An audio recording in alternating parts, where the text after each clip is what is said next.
أعوذ بالله من الشيطان الرجيم بسم الله الرحمن الرحيم 42. Sura Shura Mekkede nazil bo'lgan 53 oyat. Nahayat shafqatlik, mehribon Allohning ismi bilan boshlayman. Hamim Ayn Sin Qaf G'olib, hikmat bilan ish qiluvchi Alloh sana va sendan ilgirki payg'ambarlarga shundoq vahiy qiladi. Osmonlardagi shaylar va zimindagi shaylar Allohningdir. Alloh ustundir, kattadir.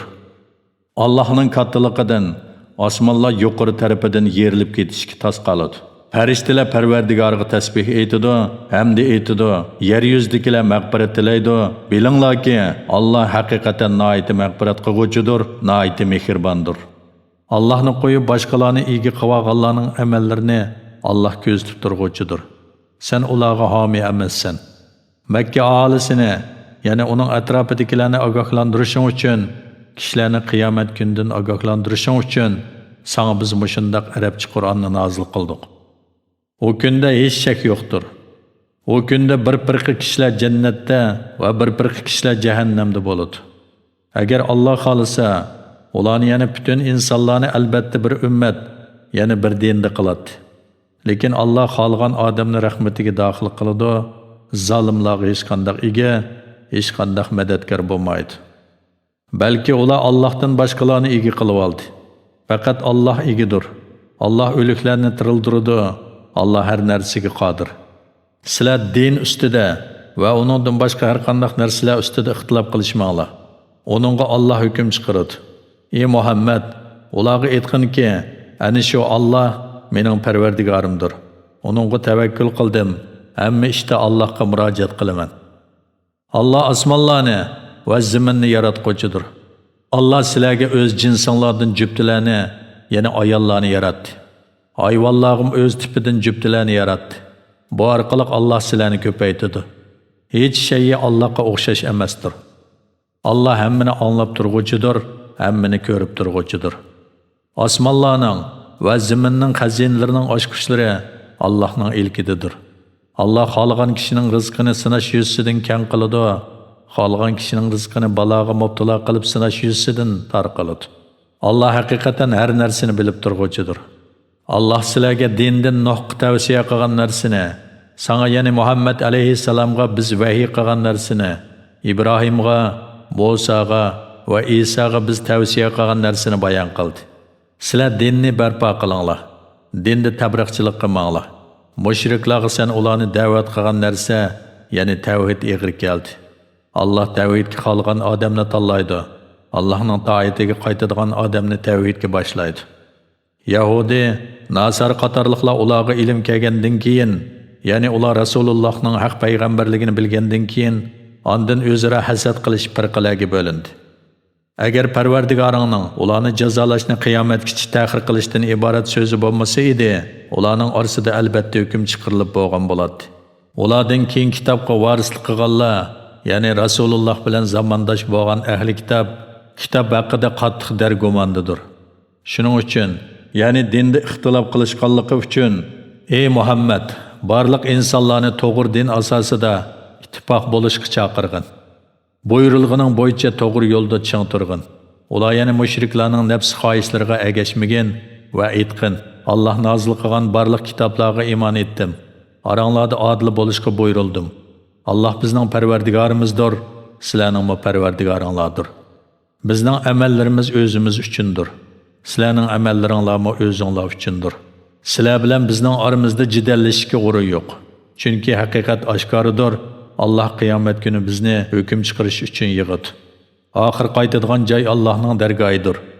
Kishilar Allohning dinini qabul qilgandan keyin, kishilarni iymondan to'sish uchun Allohning dinida husumat qilishganlarning dalillari Allohning dargohida botildir. Ular dunyoda g'azabga uchraydi, oxiratda qattiq azobga duchor bo'ladi. Alloh kitob, ya'ni Qur'onni haq bilan nozil qildi va adolatni nozil qildi. Sen nima bilasan? Qiyomat yaqin bo'lishi mumkin. Qiyomatga ishonmaydiganlar uning bo'lishini aldirtadi. Uningga ishonadiganlar bo'lsa, qiyomatdan qo'rqidi, qiyomatni haq deb biladi. Bilinglarki, qiyomat to'g'riliq mujodala qiladiganlar albatta cho'nqur gumrohlikdadir. Allah bandalarga ko'yinguvchidir. U xalqan odamga keng rizq beradi. Allah kuchlikdir, g'olibdir. Kimki o'zining amali bilan oxiratning savobini ko'zlasa, uning savobini ziyoda beramiz. Kimki amali bilan dunyoning manfaatini ko'zlasa, uning tilagan manfaatining ba'zisini beramiz. Uningga oxirat savobdan hech nasibi yo'q. Ularning Alloh ruxsat qilmagan narsalarni din qilib bekitgan ma'budlar bormi? Allohning ularga beriladigan azobni qiyomatgacha ta'xir qilish to'g'risidagi hukmi bo'lmasa edi, ularning orasida albatta dunyoda hukm chiqarilgan bo'ladi.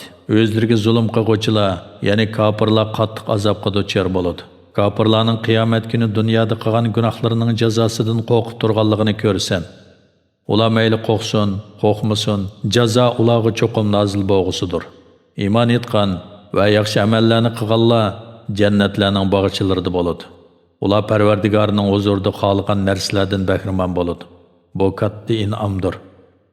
Allah iymon etgan va yaxshi amallarni qilgan bandalarga ana shu in'om bilan xush xabar beradi. Dinni tabliq qilganligimga sizlardan haq talab qilmayman. Faqat tuqqanchilik haqqi uchun meni do'st tutishinglarni, ya'ni Parvardigorimning da'vatini yetkazishimga chiqilmasliginglarni tilayman degan. Kimki biror yaxshi ish qilsa, uningga biz savobini ziyoda beramiz. Allah haqiqatan nihoyat mag'firat qiluvchidir, oz yaxshilikqa ko'p savob berguchidir.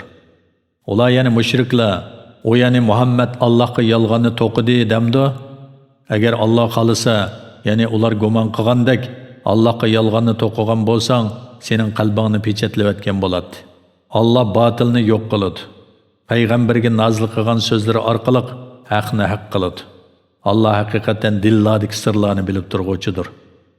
Allah bandalardan tavbani qabul qiladi, yomon ishlarni afo qiladi, qilayotgan ishinglarni bilib turadi. Iymon etgan va yaxshi amallarni qilganlarning duosini Allah ijobat qiladi. Kamoli fazildan ularga savobni ziyoda qiladi. Kofirlar qattiq azobga duchor bo'ladi. Agar Allah bandalarining rizqini keng qilsa, ular albatta zaminda fitna fasod teriydi. Lekin Allah xohlagan narsani o'lcham bilan tushiradi. Allah haqiqatan bandalarining ahvolidan to'liq xabardordir. Uni ko'rib turg'uvchidir. Ular yomg'irning yig'ishidan umidlangandan keyin Allah yomg'ir yog'dirib beradi. Rahmatini yoyidi. Allah hammaning egisidir, madiyiga loyiqdir. Osmonlarning, zaminning yaratilishi va o ikkisida jandorlarning yeyilishi Allohning qudratining dalillaridandir. Allah agar xolisa, ularni jam'iy qilishga qodirdir. Sizlar ya'ni jininglar yoki melinglarga har qanday bir musibat yetsa, o sizlarning qilgan gunohlaringlar tufaylidan kelgan bo'ladi. Allah nurg'un gunohinglarni afo qiladi. Afo qilmaydigan bo'lsa, balo va musibatdan hech qutulmas edinglar. Ey mushriklar, sizlar zaminda Allohning azobidan qochib qutulolmaysizlar. Sizlarga Allohdan boshqa hech ega va madadkor yo'q. Dengizda qatnag'uvchi tog'dek kemalar Allohning qudratining dalillaridandir. Agar Alloh xolisa, shamolni to'xtatib yutadi-da, kemalar dengizning ustida to'xtab qoladi. Buningda qattiqlikda sabr qiluvchi, kengchilikda shukr qiluvchi har mu'min uchun nurg'un ibratlar bor. Yoki Alloh xolisa, ichidagi kishilarning qilgan gunohlari tufaylidan kemalarni bo'ron bilan halok qiladi. Allah nurg'un kishilarning gunohlarini afo qiladi. Bizning oyatlarimiz haqida datalash qiladiganlar o'zlariga Allohning azobidan qochib qutuladigan joy yo'q ekanligini biladi. Dunyoning ne'matlaridan sizlarga berilgan har qanday narsa dunyo tirikchiligida foydalanadigan narsalardir. Iymon etgan, Parvardigorga tavakkul qiladigan kishilarga gunohi kabirlardan, qabih ishlardan saqlanguvchilarga, darg'azab bo'lganlarida kechiralaydiganlarga, Parvardigorning da'vatiga ovoz qo'sha oladiganlarga, namozni ta'dil arkam bilan o'taydiganlarga, ishlarni maslahat bilan qaror qiladiganlarga, biz rizq qilib bergan narsalardan sadiqa qiladiganlarga, uchirgan zulmga qarshi tura oladiganlarga Allohning huzuridagi savob texmi yaxshidir, texmi boqiydir.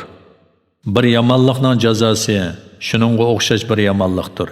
Kimki intiqom elishga qodir turg'uliq afo qilsa va o'zi bilan yomonlik qiluvchining orasini tuzisa, uning ajrini Alloh beradi. Allah haqiqatan zulm qiluvchilarni do'st tutmaydi. Zulmga uchirg'uvchi odam intiqomini olsa, uni ayblashga bo'lmaydi. Ayblanganlar faqat kishilarga zulm qiladigan, zaminda nohaq ravishda fitna fasod teriydigan odamlardir. Ana shular qattiq azobga duchor bo'ladi. Kimki aziyatga sabr qilsa, Allohning roziligi uchun intiqom olmasa, bu albatta marg'ub ishlardindir. Allah gumroh qilgan odamga shuningdan keyin hech egi yo'qdir. Zolimlar azobni ko'rgan chaqda ularning dunyoga qaytishga yo'l bormidi deganligini ko'rsan. Ularning qo'qqan, qorlangan holda, do'zaxqa ko'zining quyrug'i bilan qargan holda do'zaxqa to'g'rilanganligini ko'rsan. Mu'minlar shubhisizki ziyon tortquchilar qiyomat kuni o'zlariga va oilasidagilarga ziyon solg'uvchilardir deydi. Bilinglarki, zolimlar haqiqatan doimliq azobdadir. Ularga Allohdan boshqa yordam beradigan do'stlar bo'lmaydi. Alloh kimni gumroh qilsa, uni dunyoda haqqa, oxiratda jannatga erishtirguchi hech yo'l bo'lmaydi. Alloh tarafidan kelgan qarshi turg'ili bo'lmaydigan bir kun kelishdan burun Parvardigoringlarning da'vatini qabul qilinglar. Bu kunda sizlarga qochadigan joy topilmay qoladi. Qilmishinglar nomi a'malinglarga yezig'liq bo'lganligi, a'zoyinglar uningga guvoh bo'lganligi uchun sizlar uni inkor qilolmaysizlar.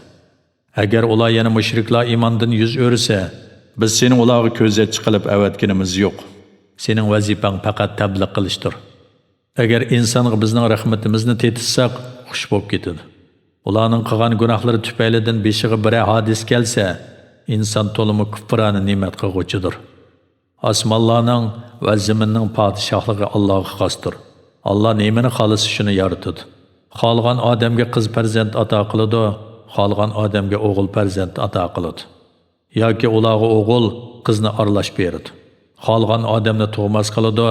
Alloh haqiqatan hammani bilguchidir, hammaga qodirdir. Allah har qanday odamga faqat vahiy orqali yoki parda orqasidilla yoki bir payg'ambarni avatib o'z izni bilan uningga xohlagan vahiyni qilish orqaliqla so'z qilgan. Allah haqiqatan maxluqlarning sifatlaridan ustundir, hikmat bilan ish qiluvchidir. Shuningdek yana boshqa payg'ambarlarga vahiy qilgandek, amrimiz bo'yicha sana Qur'onni vahiy qildik. Sen vahiydan ilgari Qur'onning va iymonning nima ekanligini o'qimayding. Lekin biz Qur'onni bir nur qildikki, uning bilan bandalarimizdan xohlagan kishilarni hidoyat qilamiz. Shak shubhisizki, sen to'g'ri yo'lga boshlaysan. O osmonlardagi va zamindagi narsalarning hammasi o'ziga xos bo'lgan Allohning yo'lidir. Bilinglarki, hamma ish Allohga qaytadi.